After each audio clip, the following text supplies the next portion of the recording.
पूर्णवैराग्याचे वशिष्ठावरी ज्ञानयोगेश्वराचे कवी वाल्मिका सारिका मान्यैसा नमस्कार माझा सद्गुरु रामदासा.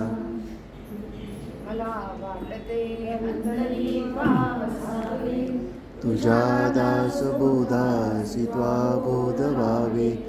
अपत्या परी पाववी प्रेमग्रासा महाराजया सद्गुरु रामदासा. जय जय रघुवीर समर्थ. प्रभू रामचंद्रांना वंदन करते, श्री समर्थांना वंदन करते. या लक्ष्मीनारायण मंदिरातील देवतांना अभिवादन करते, सकल स्थानीय देवतांना वंदन करते. श्रोते तुम्ही जगदीशाच्या मूर्ती तुम्हा सगळ्यांना वंदन करते आणि माझं थोडंसं चिंतन मी इथे मांडण्याचा प्रयत्न करते. खरं तर आपण सगळे जाणते श्रोतेजण आहात आणि वैयक्तिकरित्या माझा अभ्यास एवढा नाही. जरी माझी ओळख कशी करून दिली तरी प्रांजळपणे मी कबूल करू इच्छिते की माझा असं शास्त्रग्रंथांचा वगैरे खूप अभ्यास नाही आहे. फक्त काही असेल तर माझ्यावर म्हणजे मग कोणत्या भांडवलावर मी इकडे बोलायला तयार झाले हा जेव्हा मला प्रश्न पडला. कारण आपण सगळे राजबोधाचा अभ्यास करणारे, परीक्षा देणारे, वर्षानुवर्ष अभ्यास करून समीक्षक बनलेले लोक आणि मी तुमच्यासोबत कोणत्या अधिकारांनी येऊन बसायचं आणि कोणत्या अधिकारांनी इथे बोलायचं हा खरं तर माझ्यासमोर प्रश्न होता. पण एकमेव भांडवल ज्याच्या आधारावर मी इथे येऊन बसले तो म्हणजे सत्संग. माझ्या आयुष्यात किमान 2 संतांचा मला जवळनं सहवास मिळालेला आहे आणि एवढ्याच पाठबळावर मी आज इथे बोलायला उपस्थित आहे. त्याच्यामुळे प्रवचन, निरूपण असं काही असण्यापेक्षा थोडे माझे अनुभव मी इथे तुमच्याबरोबर शेअर करू इच्छिते असं मी म्हणेन. आपलं जेव्हा हे सत्र सुरू झालं याच्या आधीचा विषय होता बद्ध मुमुक्षु लक्षण आणि मंदारांनी तो इतका उत्कृष्टपणे मांडला. त्यांनी आपल्याला लक्षात आणून दिलं की बद्ध, मुमुक्षु, साधक हे काही टप्पे नाही, ह्या काही पायऱ्या नाही, हे ट्रान्झिशनल अवस्था आहे. म्हणजे आज जो सिद्ध आहे तो पुन्हा खाली घसरू शकतो. त्याच्यामुळे आपली आत्ताची जी अवस्था आहे त्याच्याकडून आपण कायम उत्क्रांत होण्याचा प्रयत्न करायचा, आपण आणखी चांगल्या अवस्थेकडे जाण्याचा प्रयत्न करायचा. म्हणजेच बद्ध मुमुक्षुपासून आपण आता साधक अवस्थेपर्यंत जाण्याचा प्रयत्न करणं अपेक्षित आहे. बद्धाला व्यावहारिक जगात जबरदस्त तडाखे बसतात, त्रिविध तापांनी तो पोळून निघतो आणि मग त्याला जीवनाबद्दलच एकूण फेरविचार करण्याची आवश्यकता निर्माण होते. जीवनाबद्दलची भूमिका पुन्हा विचार करण्याची प्रवृत्ती त्याच्यात उत्पन्न होते आणि अशा वेळी अचानक एखाद्या सत्पुरुषाच्या सहवासाचा त्याला योग येतो, त्याची भेट घडते किंवा एखादं प्रवचन, एखादं कीर्तन अशा कोणत्या तरी ठिकाणी त्याच्या कानावर 4 चांगले शब्द पडतात आणि तो परिवर्तनाचा क्षण असतो. मुमुक्षूचं वर्णन समर्थ करतात. स्वार्थ सोडून प्रपंचाचा हव्यास धरलेला परमार्थाचा अंकित होईन सज्जनांचा म्हणे तो सद्गुरू. अंकित होणं म्हणजे दास होणं आणि ही एक अंतरंगाची भावना आहे आणि हे परिवर्तन आहे. हे होण्यासाठी तशी वेळ यावी लागते, तेवढी आपली तयारी असावी लागते, पण तेव्हाच हे शक्य होतं. आणि एकदा मुमुक्षुत्व मात्र जाणं झालं की त्याच्या पुढची जबाबदारी जी असते ती त्या मुमुक्षूची असते की मुमुक्षूपासून साधकापर्यंतची जो त्याला प्रवास करायचा आहे ह्याच्यात त्याला स्वतःला प्रयत्न करायचे. साधक लक्षण समास वाचला तर लक्षात येतं की परमार्थाच्या उंबरठ्यावर असणारी अत्यंत महत्वाची अवस्था आहे. मंदारांनी पण सांगितलं की त्याला एक स्थिर स्वरूप यायला लागलं की ती सिद्धावस्था, पण साधकावस्था ही उंबरठ्यावरची अवस्था आहे. आणि जेव्हा मी स्वतः साधक लक्षण समाज वाचते तेव्हा मला असं वाटतं अरे ह्यातलं तर एकही लक्षण माझ्यात नाही आहे. मी कोणत्या भरोशावर म्हणायचं की मी साधक होणार आहे किंवा मला साधक व्हायचं आहे. पण इथेच आपल्याला थोडी दिलासा देणारी गोष्ट आहे की साधक कोणाला म्हणता येतं तर जो परमार्थाविषयी पुरेसा सिरियस, पुरेसा मोटिवेटेड झालाय आणि आपण त्या सगळ्या लक्षणांपासून खूप लांब आहोत हे मान्य असूनही जो हार मानायला तयार नाहीये, जो प्रयत्न करायला तयार झालाय त्याला साधक म्हणतात. काहीही झालं तरी मी परमार्थाची का सोडणार नाही, कारण मला उपरती झाली. मी आतापर्यंत माझं आयुष्य जसं जगले त्याची मला उपरती झाली आहे, म्हणून मी आता परमार्थाची का सोडणार नाही. आणि भले कितीही लांबचा टप्पा असू दे, पण मी तो प्रवास माझ्या पद्धतीने जेवढा शक्य होईल तेवढा मी करणार आहे. असं असलं तरी एक अधिकार ही गोष्ट परमार्थात असतेच.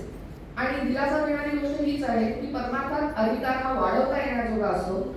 अधिकार किती याच्यापेक्षा माझा दृढ निश्चय किती आहे, माझा निर्धार किती आहे याला जास्त महत्व असतं. मुमुक्षुचं वर्णन करणारी ओवी आपण बघितली की अंकित होईना सज्जनांचा म्हणे तो सद्गुरू, म्हणे तो मुमुक्षू. आणि आता जेव्हा मी पुढे जाऊन साधक अवस्थेची ओवी वाचते तेव्हा त्याच्यात काय बरं लिहिलंय, तर त्याच्यात लिहिलंय अवगुणांचा करून त्याग जेणे धरीला संत संग तयाची बोलीचे मग साधक ऐसा. जो संतांची शरण गेला संत वचनी आश्वास दिला मग तो साधक बोलीला ग्रंथांतरी. मला याच्यात खूप आनंदाची आणि समाधानाची गोष्ट अशी वाटली की अंकित होईना सज्जनांचा पासून ते जो संतांची शरण गेला संत वचनी आश्वास दिला, हा जो प्रवास आहे म्हणजे मुमुक्ष होण्यापासून ते साधक होण्यापर्यंतच्या प्रवासात मी एकटी नाही. या पूर्ण प्रवासात माझं बोट कोणी धरलं असेल तर संतांनी. आणि प्रश्न एवढाच आहे की मी माझा हात त्यांच्याकडे देते का, त्यांनी जर माझा हात धरावा, त्यांनी मला मुमुक्षूपासून साधकापर्यंत न्यावं, तर मी माझा हात त्यांच्या हातात देते का, विश्वासाने देते का, संत वचनी आश्वास दिला तो साधक. म्हणजेच तो हात देण्यासाठी मला काय करायला लागेल, तर मोक्षासाठी माझ्या पूर्ण ताकदीनिशी मला प्रयत्न करायला लागतील, तरच मी साधक होईल. आणि हा अतिशय सिरियस डिस्कशन आहे हे, म्हणजे की परमार्थ ही आपली प्रायोरिटी असायला पाहिजे. मला जमेल तसा, जमेल तेव्हा, जमला तर, करावासा वाटला तर करण्याची गोष्ट नाही, कारण मी कधी साधक होऊ शकणार नाही. त्यामुळे झणझणवणी बदला निघ म्हणजे आता झाले ना उपरती, तर मौके पे चोका मारून कामाला लागा, असं थोडंसं इथे स्वरूप आहे. आणि दिलासा असा आहे की आपल्याला संतांची या गोष्टीमध्ये कायम साथ असणार आहे. आपण सगळेजण साधना कशासाठी करतो, साधक म्हणजे काय, तर आपल्याला मोक्ष हवाय. मोक्ष कशापासून हवाय, अर्थात मुक्ती ही बंधनापासूनच असणार आहे. मग बंधन कसलं आहे, तर बंधन विचारांचं आहे. आणि विचार कसे आले, तर ते आपल्या अनेक वर्षांच्या पूर्वजन्मीच्या संस्कारांपासून किंवा आपण ज्या परिस्थितीत वाढलो त्या सगळ्या कल्पनांमधून आलेली ही काल्पनिक बंधन आहे. आणि ती काल्पनिक आहे म्हणून तर ती आपण त्यापासून मुक्त होऊ शकतो. ती खरी असती तर आपल्याला त्याच्यापासून मुक्तच होता आलं नसतं. म्हणून आपलं जर ध्येय मोक्षाचं असेल तर दासबोधाचा अभ्यासही करताना आपण हे ध्येय समोर ठेवूनच दासबोधाचा अभ्यास करायला पाहिजे. आणि समर्थांना आपल्याकडनं काय अपेक्षित आहे, समर्थांना सुद्धा आपल्याकडनं हेच अपेक्षित आहे, पहावे आपण असे आपण या नावज्ञान, किंवा आपण कोणा निश्चय बोलला असेल. माझा जर तो निश्चयच झाला नाही तर माझ्या दासबोधाच्या अभ्यासाला तसा फारसा अर्थ राहणार नाही. आणि हे सगळं करताना आपण संतांचं बोट धरून, संत संघ हे सर्वात मोठं साधन आहे ते धरून आपण हा प्रवास करायचा असतो. किंबहुना परमार्थशास्त्रात जेवढी साधनं आहेत ती सगळी अज्ञान निवृत्तीचीच आहेत. जे बंधन आहे ते पण कल्पित आहे, ते पण अज्ञानाचंच आहे. आणि त्याच्यापासून आपल्याला निवृत्ती पाहिजे, तरच आपलं जे मूळ स्वरूप ब्रह्म त्याची आपल्याला प्राप्ती होऊ शकते. म्हणजे जे आपलं अज्ञान आहे, ज्या भ्रांती आहेत त्या घालवण्यासाठी आपल्याला साधना करायची असते. आणि माझ्या स्वतःबद्दलची मी काय आहे, मी कोण आहे, मी एक महिला आहे, मी एक आई आहे, मी एक बिझनेसची ओनर आहे, या सगळ्या माझ्या ज्या भ्रामक कल्पना असतील ह्यांच्यापासून सुटण्यासाठी मला जी साधना करायची आहे तर ती करताना, किंवा हे ब्रह्मस्वरूप म्हणायला तर ठीक आहे, मंत्रादादा पण मगाशी म्हणाले की जेव्हा मी प्रत्येकाला कोणाला असं वाटत नाही की मी ब्रह्म आहे बाबा, अशी आपल्याला तेवढी झेप आपल्या बुद्धीची नसते, आपण असा विचार करू शकत नाही. तर मग काय त्याच्यासाठी काय पर्याय आहे, संत संघाचा त्याच्यासाठी कसा उपयोग आहे, तर ह्याच्यासाठी एक थंब रूल आहे, एक नियम आहे. नियम काय, संतांचे अनुभव ही साधकांची साधनं असतात. संतांचे अनुभव ही साधकांची साधनं असतात. आणि संतांचे अनुभव आपल्याला मिळावे ह्याच्यासाठी आपल्याला त्यांच्या संगतीत राहावं लागतं, त्यांच्या बरोबर आपल्याला सहवास करायला लागतो. आणि त्यांच्या आणि आपल्या वागण्यात जी तफावत आहे ती आपल्याला प्रयत्नपूर्वक भरून काढायला लागते. एका क्षणी मुमुक्षुत्व तर जागत होतं, पण मुमुक्षुत्वाची परिणिती कृती होण्यासाठी आपल्याला काही बदल करावे लागतात. काय बदल आपल्याला व्हावे लागतात? तर 3 बदल प्रामुख्याने व्हावे लागतात. एक आहे दृढ निश्चय, आणि वैयक्तिकरित्या म्हणायचं तर हे माझ्यासाठी थोडं जरा कठीणच जातं. म्हणजे कळतं पण वळत नाही. ठरवलेलं असतं ते दरवेळेला होतच असं नाही. पण उपरती झाल्यानंतर पूर्वीसारखं न वागणं हाच तो खरा निश्चय आहे. अवगुणांचा त्याग त्याच्यासाठी सांगितलं आहे. आणि हा निश्चय दृढ होण्यासाठी काय काय साधन आहे? तर पुन्हा श्रवण. आणि श्रवण कोण आपल्याला श्रवण उपलब्ध कोण करून देतं आपल्यासाठी? तर आपले संतच आणून देतात. बुद्धी निश्चय आत्मज्ञान, म्हणजे हा जो निश्चय आहे तो पुन्हा बुद्धीचा व्हायला पाहिजे. आणि बुद्धीचा निश्चय झाल्याशिवाय मोक्षाकडे माझं एक पाऊलही पडणार नाही. त्यामुळे दृढ निश्चयाला खूप महत्व आहे. आणि तो निश्चय टिकून राहण्यासाठी म्हणजे मला वारंवार श्रवण करायचं आहे, ती सुद्धा कृपा आपल्या संतांचीच आहे. दुसरा एक महत्वाचा बदल करावा लागतो की वैराग्य. संत संग धरण्यासाठी इतर संघ सोडावे लागतात. जेव्हा आपण म्हणतो की सद्गुरूंनी माझा हात धरावा, तेव्हा मी ज्या कोणाकोणाचे हात धरलेले असतात ते मला सोडावे लागतात. ज्या ज्या लोकांच्या भरोशावर मी असते त्यांच्याकडे त्यांच्यापासून थोडा वेळ का होईना मोकळी घेऊन मला सद्गुरूंकडे धावावं लागतं. म्हणजे वैराग्य हे फक्त आपण जे संन्याशांचं वैराग्य म्हणतो तसं नाही आहे. संत संग मिळण्यासाठी जे वैराग्य आहे त्याच्यासाठी आपण ज्याला सत्यत्व देऊन जो संसार करत असतो त्या संसारापासून आपल्याला थोडं मनाने वेगळं व्हायला लागतं. शरीराने कुठेही वेगळं व्हायची याच्यात काही गरज नसते. नेहमीच आयुष्य प्रयत्नपूर्वक थोडं बदललं. कसं बदललं? तर पूर्वी मी टीव्हीवर सिरियल्स बघत होते, आता मी कदाचित प्रवचन ऐकते. एवढे छोटे छोटे बदल आहेत. त्याच्यात मला कुठेही माझा संसार सोडायचा नाहीये, कुठेही वेगळं काही करायचं नाहीये. पण ज्या गोष्टींचा मला संग आहे तो माझ्या नकळत आहे, तो मला सोडायचा आहे. आणि तिसरी गोष्ट महत्वाची म्हणजे दृढ निश्चय कधी होईल किंवा वैराग्य कधी टिकेल? तर जेव्हा माझी श्रद्धा असेल तर. शास्त्र, संत आणि श्री गुरु यांच्यावर आपली अढळ श्रद्धा असायला पाहिजे. कारण श्रद्धा ही एकच गोष्ट अशी आहे की जी मुमुक्षूला अंतर्बाह्य बदलू शकते. जर श्रद्धाच नसेल तर निश्चय होणार नाही, वैराग्य उत्पन्न होणार नाही. त्यामुळे श्रद्धा ही बॉटम लाईन आहे. आणि ही आनंदाची गोष्ट आहे की आता आपण इकडे जे सगळेजण जमलोय हे आपण सश्रद्ध लोक आहोत. आपली समर्थांवर श्रद्धाच नाही तर निष्ठा आहे. त्याच्यामुळे इकडे माझ्या मनातले भाव मोकळे करायला मला सोपं जात आहे. एकदा का परमार्थाच्या बाबतीत आपण पुरेसे सिरियस झालो की पहिला बदल करायला लागतो तो आपल्याला संगतीचा. सगळ्यांना माहिती आहे संगती संग दोषाला प्राणी असती जे जे संगती तैसेची गुण अंगी बाणी. जीवनामध्ये संगतीला अतिशय महत्व आहे. आणि आपलं जवळजवळ 90% आयुष्य हे आपल्या संगतीप्रमाणे शेपअप झालेलं असतं. आणि आता ही संगती बदलायची अतिशय प्रॅक्टिकल प्रॉब्लेम असतात. आजकाल व्हॉट्सॲप आहे, शाळेच्या ग्रुपचं रियुनियन झालेलं असतं, कॉलेजच्या ग्रुपचं रियुनियन झालेलं असतं, सोसायटीतला ग्रुप असतो, सगळेजण आपल्याला इकडे ये तिकडे ये बोलवत असतात. पण जी संगती माझ्यासाठी उपयुक्त आहे त्याचा विवेक करून मी ती संगती निवडणं आणि त्या संगतीत माझा वेळ काढणं हे माझ्या दृष्टीने महत्वाचं असतं. का असं करायचं? तर गोंदवलेकर महाराजांनी याचे खूप छान स्पष्टीकरण दिलं. गोंदवलेकर महाराज म्हणतात आयुष्यात संगतीला फार महत्व आहे. संगतीचा परिणाम हा विनासायास आणि बराचसा नकळत होत असतो. हे 2 मुद्दे खूप महत्वाचे वाटतात मला की तो विनासायास होत असतो आणि आपल्याही नकळत होत असतो. ज्यांची संगत धरावी त्यांचे गुणधर्म आपल्याला आपोआप येऊन चिकटतात. आणि ज्याच्या संगतीत आपण जातो त्याच्या पुढे आपले कर्तृत्व लोप पावते.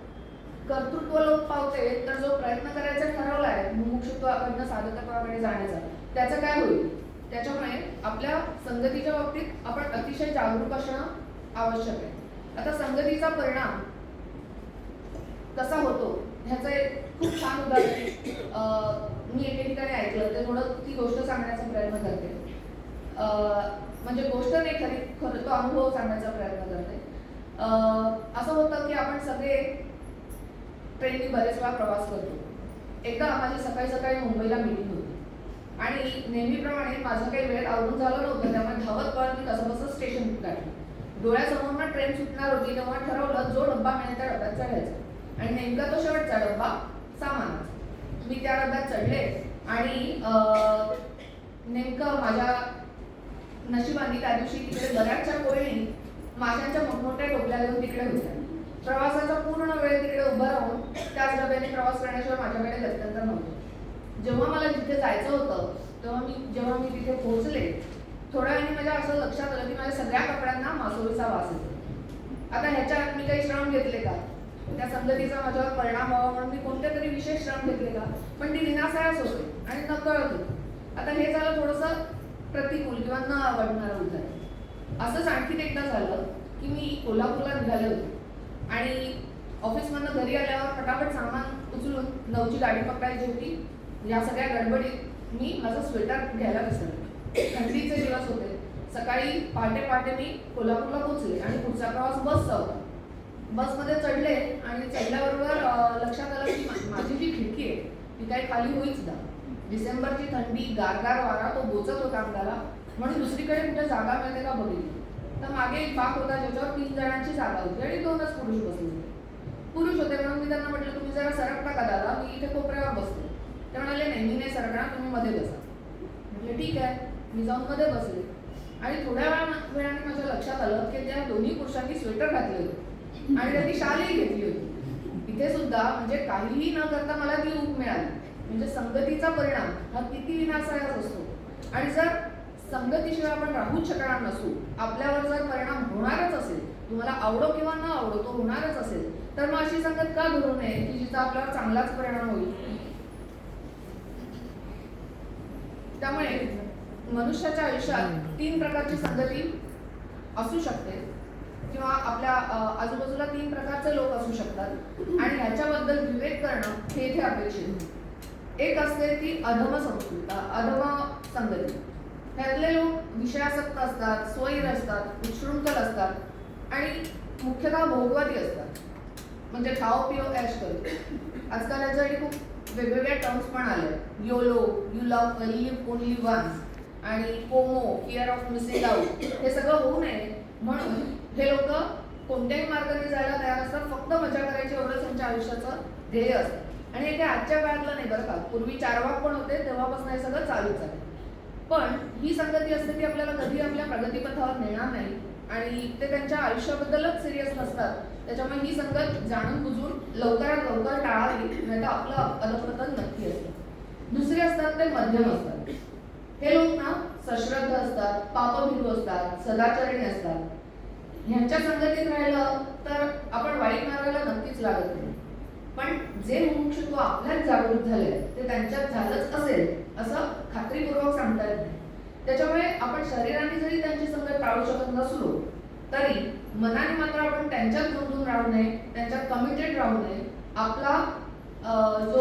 आपल्याला जी आपली प्रगती साधायची, आपल्याला जो आपला प्रवास करायचा तो आपला ट्रॅक आपण मेंटेन करावा. त्याच्यामुळे मध्यम संगती ही टाळायची गरज नाही, पण त्यातनं मनाने वेगळं व्हायचं. तिसरी असते ती उत्तम संगती. साधू, संत, सज्जन, महापुरुष, महात्मे यांची संगती काय करते? ती आपल्या जीवनाला स्फूर्ती देते, प्रेरणा देते आणि ह्यांचा संग अवश्य करावा. इनफॅक्ट संत संगती कोणतीही किंमत मोजून मिळावी त्याच्यासाठी आपण तत्पर असतो. प्रत्येक माणसाला संघ निवडायचं स्वातंत्र्य आहे आणि त्याचा आपण जाणीवपूर्वक वापर केलाच पाहिजे. व्यवहारात बघा, आपण कोणत्याही सदोष आणि निर्दोष गोष्टी कधी मिक्स करतो का? म्हणजे आता इथे बायका बऱ्याच आहेत म्हणून मी सांगते, ताज्या पोळ्या आणि शेळ्या पोळ्या आपण एकाच डब्यात ठेवतो का? धुतलेले कपडे आणि धुवायचे कपडे एकत्र केले तर आपल्याला किती राग येतो.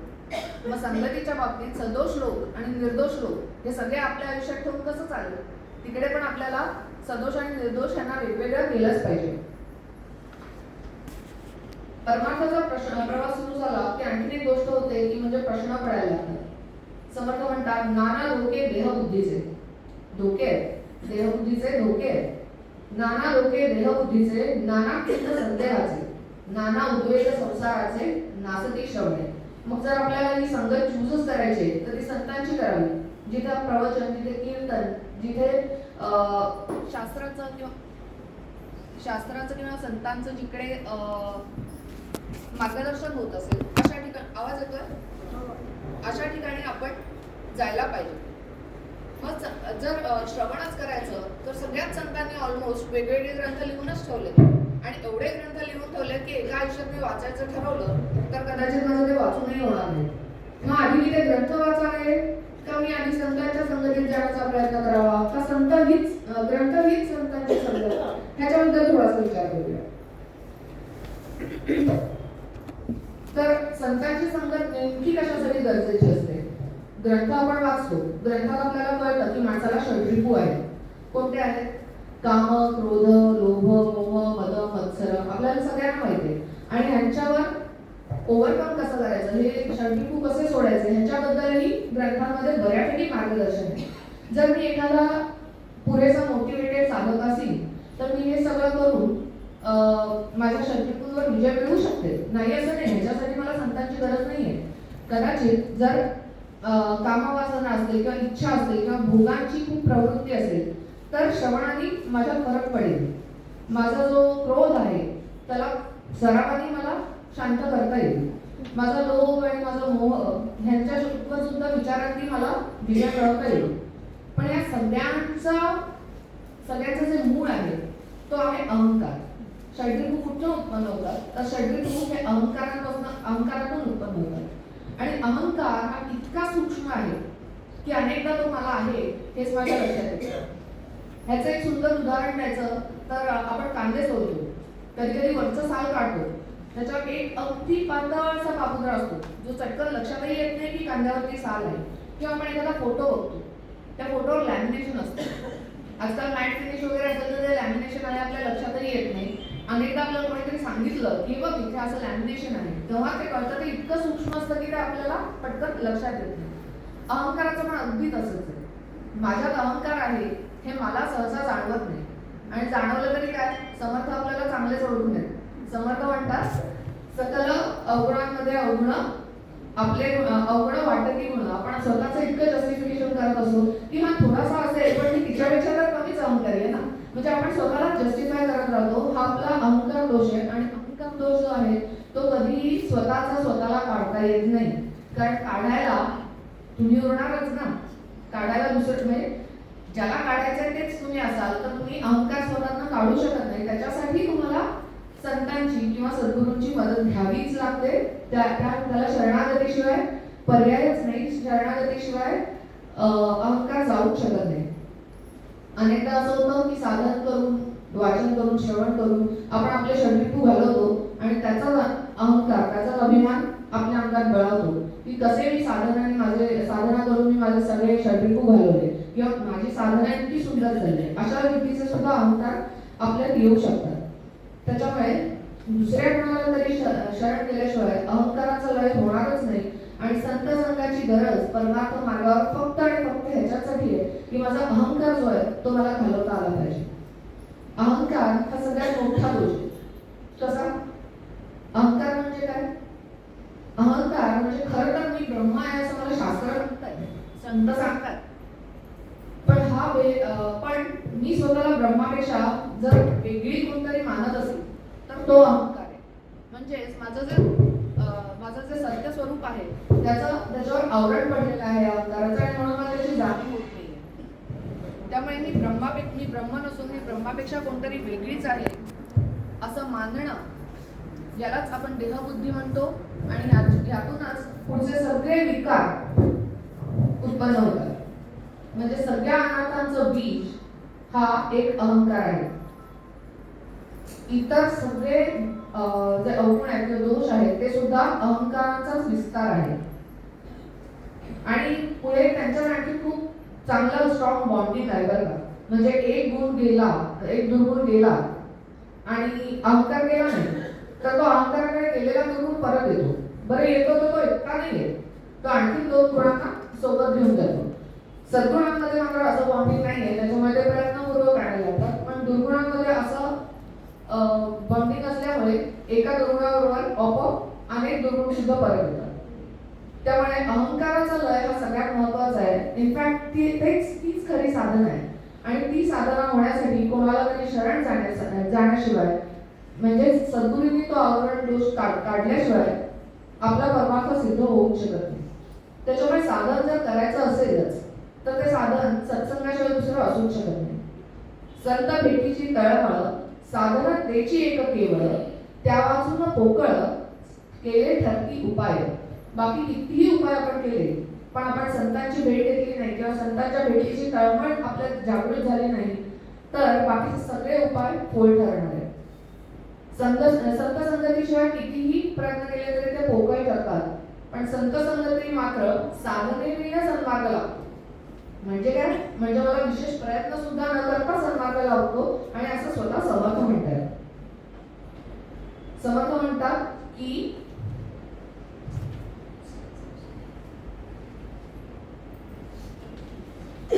मना सर्वही संग सोडून द्यावा, अति आदरे सज्जनाचा धरावा.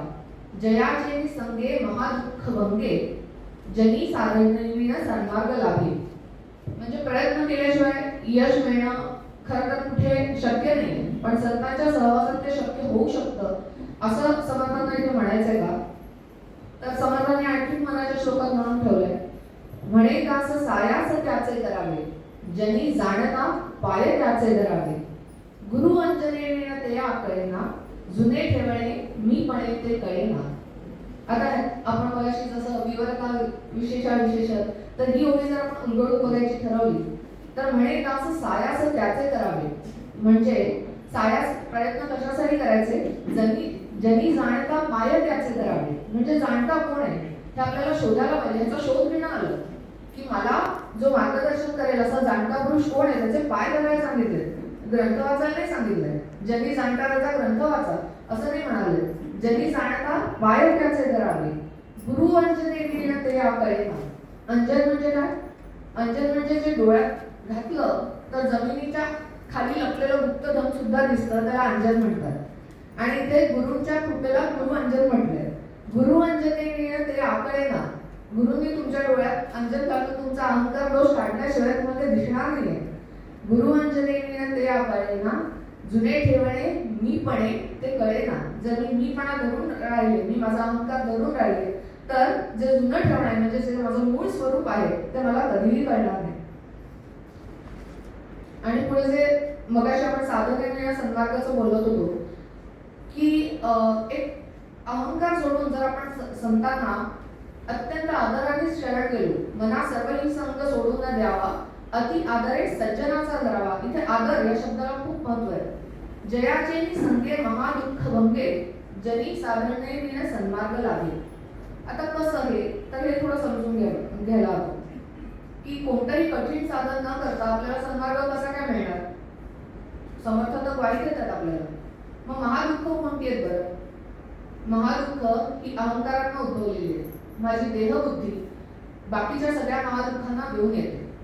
भय वाटतं, मृत्यूचं भय वाटतं, अनिश्चिततेचं भय वाटतं, संकटांचं भय वाटतं. भय हे महादुःख आहे. म्हणजे प्रत्यक्ष मरण परवडलं पण भय नको अशी अनेकदा आपली अवस्था होते. शोक होतो, आपल्याला लोकांचा वियोग होतो किंवा घडून गेलेल्या घटनांचा शोक होतो, लोकांची ताटातूट होते. शोक हे सुद्धा देहामुळेच आपल्याला भोगावं लागणारं एक दुःख आहे. आणि तिसरी गोष्ट चिंता. आपल्या सगळ्यांना माहिती आहे की चिंता तरी एकदाच जाळते पण चिंता आपल्याला आयुष्यभर जाळत असते. तर भय, शोक, चिंता ही सगळी दुःख मला वाटायला आलीच का मुळात? मी जन्माला आले म्हणून, म्हणजेच मला जीवदशा आली म्हणून, म्हणजेच तुझ्या वियोगे जीवित्व आले. त्या मूळ स्वरूपाशी मी विभक्त झाले, वियोग झाला म्हणून मला हे सगळं दुःख वाटायला आलंय. आणि दुःख कोणाला हवं असतो? कोणालाच नको असतो. प्रत्येकाचा प्रवास हा आनंदासाठी चालू आहे. आणि जेव्हा आपल्याला आनंद हवा आहे हे आपल्याला माहिती आहे तेव्हा आनंदाला जर आपल्याला अखंड वस्ती करायला जायचं असेल, आनंदाच्या गावी आपल्याला वस्ती करायला जायचं असेल तर संतांच्या आश्रयाला जाण्याशिवाय आपल्याकडे पर्याय नाही. संत आनंदाचे स्थळ, संत सुखची केवळ, नाना संतोषाचे मूळ ते हे संत. म्हणजे जे आपण संसारात दुःख भोगतोय त्या दुःखांपासून जर आपल्याला आनंदाच्या गावाला जायचं असेल तर संतांकडे जायला लागेल. संत तरी मग कसे ओळखायचे? कारण आपल्याला जेवढे संत माहित आहेत ते आता देहाने या जगात नाही आहेत. मग संत कसे ओळखायचे आणि कसं जायचं त्यांच्या गावाला? म्हणजे सज्जनगडावर जातो, शिवथळवेळीत जातो तेव्हा मला छान वाटतं, त्याबद्दल प्रश्नच नाही. पण जर आम्हाला पाय धरायला एखाद्या संतांचं जायचं असेल तर आम्ही कसं जायचं? संत श्रेष्ठ गजानन महाराज म्हणतात, संतत्व नाही कवित्वात, संतत्व नाही विद्वत्तेत, कवित्व नाही मठात, संतत्व नाही मठात, तेथे स्वानुभव पाहिजे. किंवा संत तुकाराम म्हणतात, डोई वाढवून केश भूते आणि ती अंगास, तरी ते नव्हे ती संत जन तेथे नाही आत्मपूर्ण. या दोन्ही संतांच्या जर आपण व्याख्या पाहिल्या तर दोन्हीकडे स्वानुभव किंवा आत्मपूर्ण हा कॉमन एक मुद्दा आहे. म्हणजेच ज्याला आत्मप्रचिती आहे तोच संत असू शकतो. बाकी बाह्य रंगाने तो कसाही असला तरी त्याला संत मानू शकत नाही.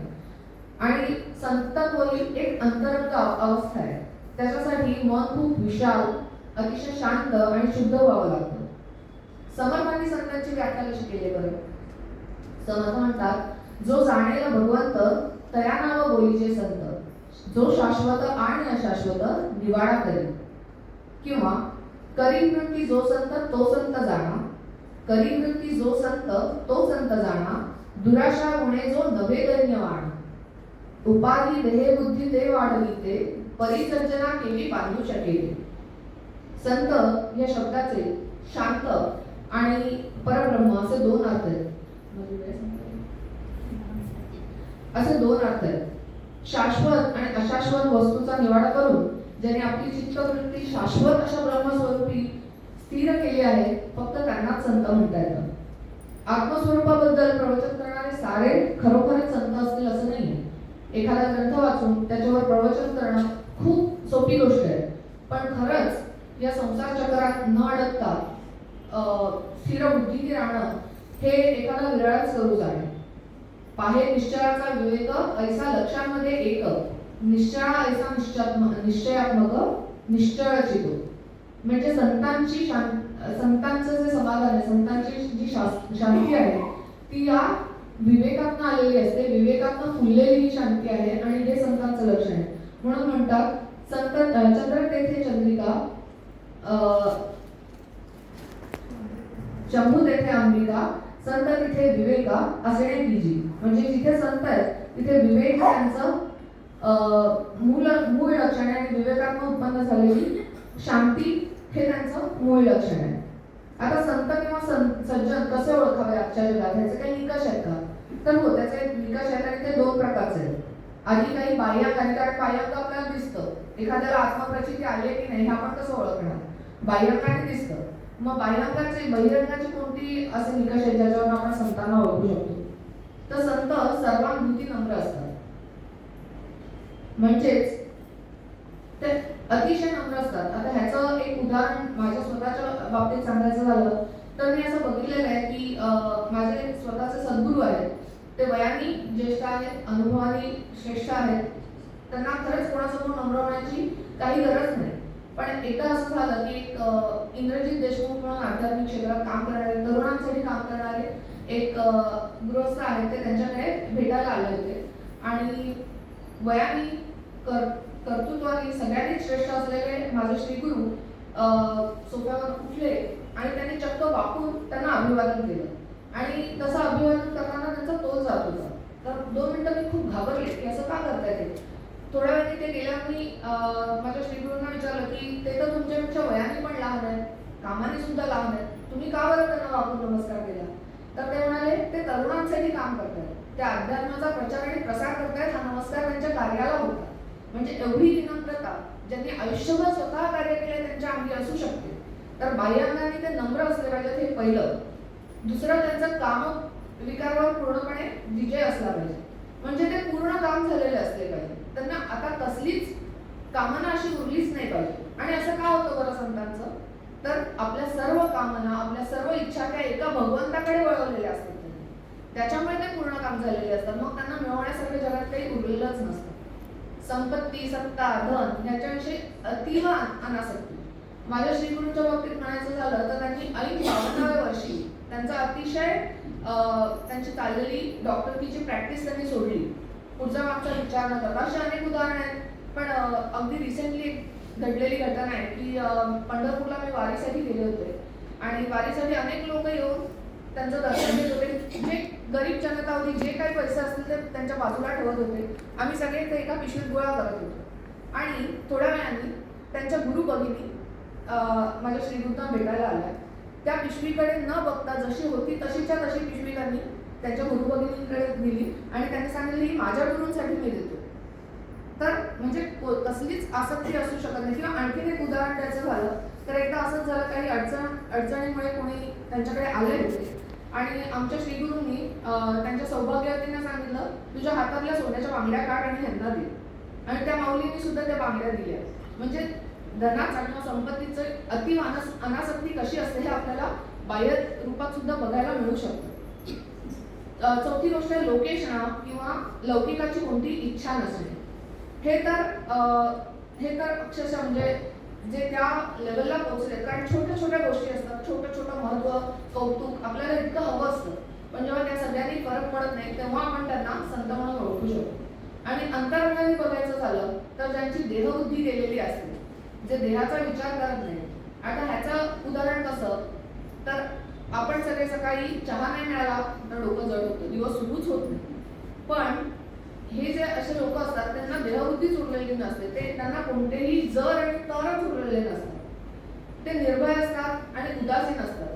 उदासीनता ही वैराग्याचा परमोच्च टप्पा आहे. आणि उदासीनता म्हणजे काय, अनुकूलही नाही आणि प्रतिकूलही नाही, त्याला उदासीन म्हणतात. आणि ते सर्वांच्या हिताची चिंता करतात, सर्व भूत हिते रता, हा त्यांचा तिसरा अंतरंगातील निकष आहे ओळखण्याचा. आणि ते अगाध क्षमाशील असतात. आता क्षमाशीलतेबद्दल काय सांगावं, म्हणजे संतांचे एवढे भक्त असतात, शिष्य असतात आणि अनेकदा सांगून की अरे बाबा स्वस्वरूपी लाभी जेवण आपण काही ते करत नाही आणि तरी तोंड धरून पुन्हा त्यांच्याकडे जातो, पण ते पुन्हा दरवेळी मायेने आपल्याला तोच संदेश परत देतात. ह्याच्यावर त्यांची क्षमाशीलता लक्षात येते. आता संत संघाबद्दल आणखी 3 महत्वाची वैशिष्ट्ये आहेत. एक म्हणजे तो दुर्लभ आहे. आपल्याला एखादी व्यक्ती संत वाटते म्हणजे तो दुसऱ्याला वाटेलच असं नाही, कारण हे आत्मा आलेल्या भावाचा तो प्रतिसाद आहे. आणि त्याच्यासाठी आपली पूर्वपुण्याई किंवा आपल्या हातनं घडलेली ईश्वराची सेवा ही महत्वाची असते. संत बाह्य रूपाने सामान्य दिसतात, त्याच्यामुळे ते पटकन ओळखू येत नाही. गोंदवलेकर महाराज त्यांना हिरवा चाफा म्हणतात.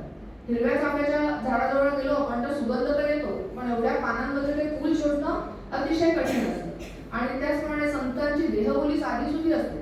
बाहेरनं ते तुमच्यासारखेच दिसतात, पण अंतरंगाने मात्र ते अतिशय वेगळे असतात. कधी कधी कुटुंबातल्या लोकांना सुद्धा ते किती थोर आहे त्याचा अंदाज येत नाही.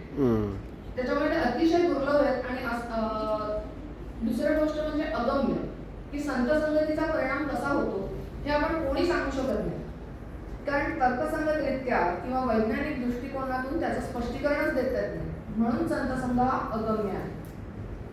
ईश्वराची योजना असते त्याच्याप्रमाणे ते लोकांचा उद्धार करतात. सगळे अधिकार त्यांच्या हातात असतात. बरं, ह्याच्यासाठी तुकाराम महाराजांचा एक अभंग आहे. तुकाराम महाराज म्हणतात, गाढवाचे घोडे आम्ही करू दृष्टी पुढे, चघळी वाहणा माघार्या बांडा सोना, सोंग संपादुनी तरी करू शुद्ध वाणी, तुका म्हणे खळ समयी करू समयी निर्मळ. म्हणजे संतांची जी कपॅसिटी असते आपला उद्धार करण्याची ती इन्स्टंट असते, त्यांना काही त्याच्यासाठी वेळ लागत नाही. पण आपल्याकडनं मात्र तेवढी तयारी असेल किंवा आपली पूर्वपुण्याई असेल तरच आपल्याला तेव्हा ती वर्क करते. पण संतांची जी कृपा असते त्याला आणखीन एक नारद भक्ती सूत्रात दुर्लभ, अगम्य आणि तिसरा शब्द वापरला अमोघ. अमोघ म्हणजे काय? अमोघ म्हणजे निर्विवादपणे अचूक, ज्याला आपण रामबाण म्हणतो तशी, की ती कधी फेलच होऊ शकत नाही, फेल प्रूफ आहे ती. त्याच्यामुळे संतांचा संग केला आणि तो वाया गेला असं कधीही होऊ शकत नाही.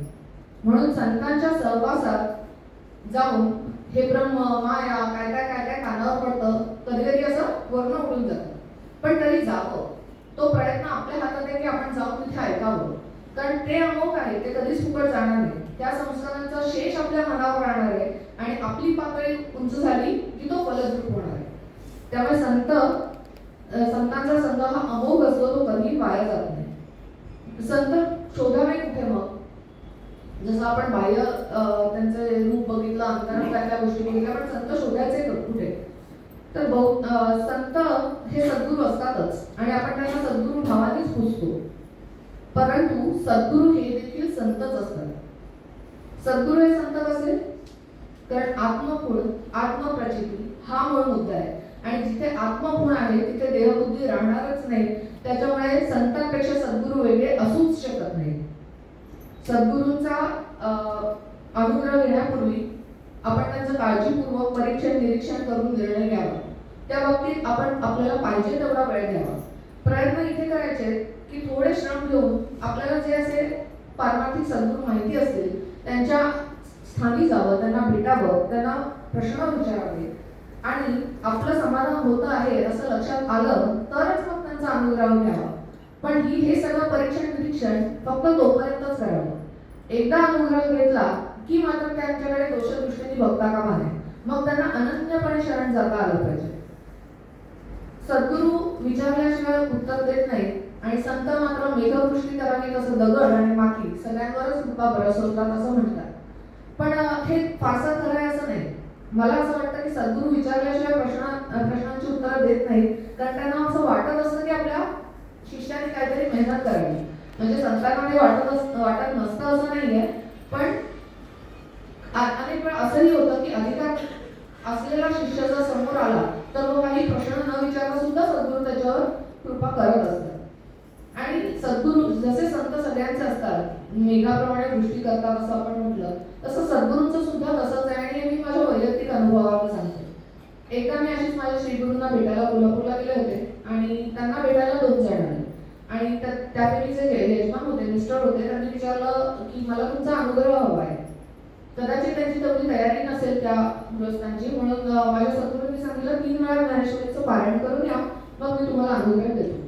त्यांच्याबरोबर त्यांच्या पत्नी सुद्धा होत्या आणि त्या पत्नी म्हणाल्या मला सुद्धा तुमचा अनुग्रह हवा आहे, पण मी आधी कलावती आईंचा अनुग्रह घेतलेला आहे. तेव्हा माझे सद्गुरू म्हणाले एका देहधारी सद्गुरूचा जर तुम्ही अनुग्रह घेतला असेल तर दुसऱ्या सद्गुरूचा अनुग्रह घ्यायची गरज नाही.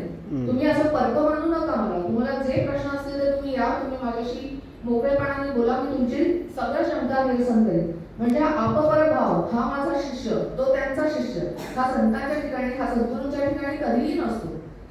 ते कायम अप्रोचेबल असतात, कारण आपल्या कल्याणाची तळमळ त्यांना लागलेली असते. आता सद्गुरू करण्याआधी कोणत्या कोणत्या गोष्टींचा विचार केला पाहिजे, कारण सद्गुरू हे जर संत मानले आणि ज्यांचे पाय, ज्यांनी जाणतात पाय त्याचे धरावे, त्यांचे पाय करण्यासाठी देहधारी सद्गुरू जर करायचा आहे असं जर ठरलं तर मग कोणत्या गोष्टींचा विचार व्हायला पाहिजे. तर पहिलं म्हणजे त्याला संप्रदायाचा आधार आहे, त्यालाच आपण गुरु मानलं पाहिजे. गुरूंची परंपरा आपल्याला माहिती पाहिजे. आपले परात्पर गुरु कोण आहेत, त्यांचे गुरु कोण आहेत, ही परंपरा आपल्याला माहिती पाहिजे.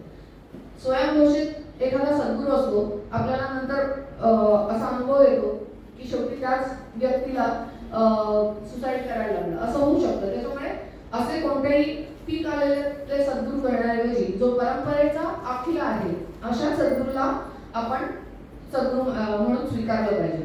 आणि याच्यामागे संप्रदायाचं असण्याचं कारण असं आहे की त्याला श्रोत्रिय म्हणतात. श्रोत्रिय म्हणजे जसं त्याचं अध्ययन व्हायला पाहिजे परंपरेने तसं गुरुमुखांना त्यांनी ऐकलेलं आहे, म्हणून ते तुम्हाला देऊ शकणार आहे. म्हणजे जे परंपरेने चालत आलेलं आहे तो एक संप्रदायाचा सद्गुरू तुम्हाला देऊ शकतो. आता इथे संप्रदाय कोणता याला महत्व नाही. आपण अनेक वेळा असं, म्हणजे मी स्वतः समर्थ संप्रदायातून आलेली आहे, लहानपणापासून माझा वावर समर्थ संप्रदायात राहिला आहे आणि हा किंत कुठे ना कुठे माझ्या मनात पण होता की माझे सद्गुरू वारकरी संप्रदायाचे आहेत, मी का बरं त्यांच्याकडे जावं, असा सुरुवातीला अनुग्रह देण्यापूर्वी असा किंत कुठे ना कुठे माझ्या मनात सुद्धा होता. पण हा भेद आपल्या दृष्टीतनं असतो. जेव्हा मी प्रत्यक्ष अनुग्रह घेतला त्यांनी मला कधीही सज्जनगड किंवा सूत्रगडपासून लांब जायला सांगितलं नाही. त्यांनी मला कधीही पंढरपूरचं दर्शन घेत जा असं कधीही सांगितलं नाही. अभ्यासाला ग्रंथ सुद्धा त्यांनी मला समर्थांचेच दिले आणि माझा फायदा दुतर्फी झाला त्याच्यामुळे की मला समर्थ तर घरचेच आहेत, पण आता वारकरी संप्रदायातलं सुद्धा श्रवण मला मिळू लागलं. त्याच्यामुळे संप्रदाय हा फक्त परंपरा आहे की नाही एवढ्याच पुरता बघायचा, बाकी संप्रदायात भेद करण्याची अजिबात आवश्यकता नाही.